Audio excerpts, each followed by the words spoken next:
Hello friends, સ્વાગત છે તમારું અર્ચના કિચનમાં। આજે આપણે બનાવીશું લોટવાળા મરચાંનો સંભારો। ભોજનનો સ્વાદ 100 ગણો વધારી દે તેવો આ સંભારો બનાવવામાં તમારે કોઈ પણ જાતના વધારાની પ્રિપરેશનની જરૂર નથી અને ઘરમાં રહેલી સિમ્પલ સામગ્રીમાંથી જ આ મસ્ત મજાનો સંભારો તૈયાર થઈ જાય છે। તો ચાલો રેસિપીની શરૂઆત કરીએ।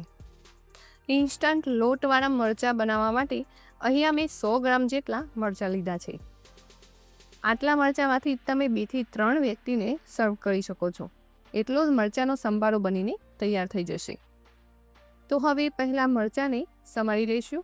મરચાંનો આગળનો અને પાછળનો ભાગ અલગ કરી લઈશું અને આ રીતે મીડિયમ સાઇઝમાં ટુકડા કરી લઈશું। આ મરચાં વધારે તીખા નથી એટલે હું અત્યારે આમ જ સમારું છું। જો તમને તીખા મરચાં પસંદ હોય તો તમે તીખા મરચાં આવે છે તે પણ લઈ શકો છો। તો આ રીતે આપણે બધા જ મરચાં સમારી લઈશું। તો અહીંયા મેં બધા જ મરચાં આ રીતે સમારી લીધા છે।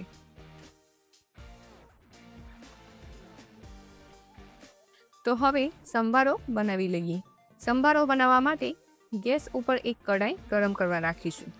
તેમાં 2 થી 3 ચમચી જેટલું તેલ ગરમ કરી લઈશું।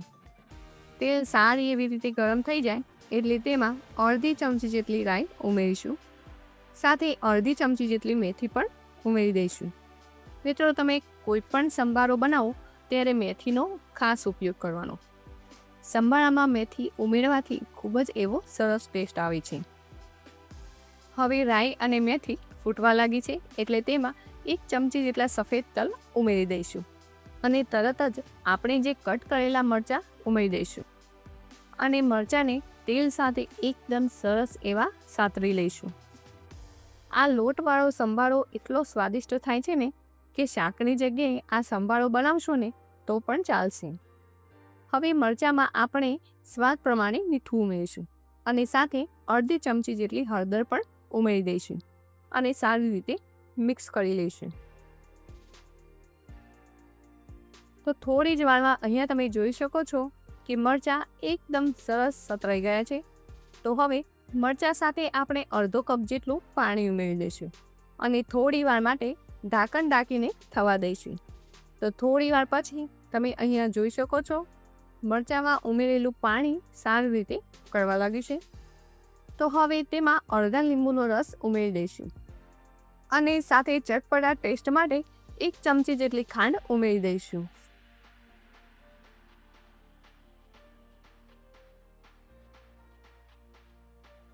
તો અહીંયા મેં અડધી વાટકી જેટલો ચણાનો લોટ લીધેલો છે।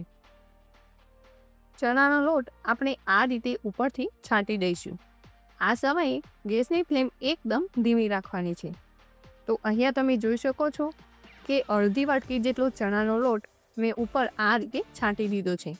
તો હવે ગેસની ફ્લેમ એકદમ ધીમી રાખી અને થોડી વાર માટે ઢાંકણ ઢાંકીને થવા દઈશું, જેથી વરાળમાં લોટ એકદમ સરસ એવો બફાઈ જશે।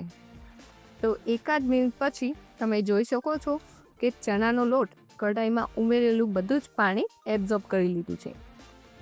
તો હવે હળવા હાથે આપણે તેને મિક્સ કરી લઈશું। તો અહીંયા તમે જોઈ શકો છો બધી જ વસ્તુ સારી રીતે મિક્સ થઈ ગઈ છે। આ સમયે ગેસની ફ્લેમ ધીમી જ રાખવાની છે, એ વાતનું ખાસ ધ્યાન રાખવાનું છે। જો ગેસની ફ્લેમ હાઈ હશે તો ચણાનો લોટ બળી જશે અને સંભારામાં સારો એવો સ્વાદ નહીં આવે।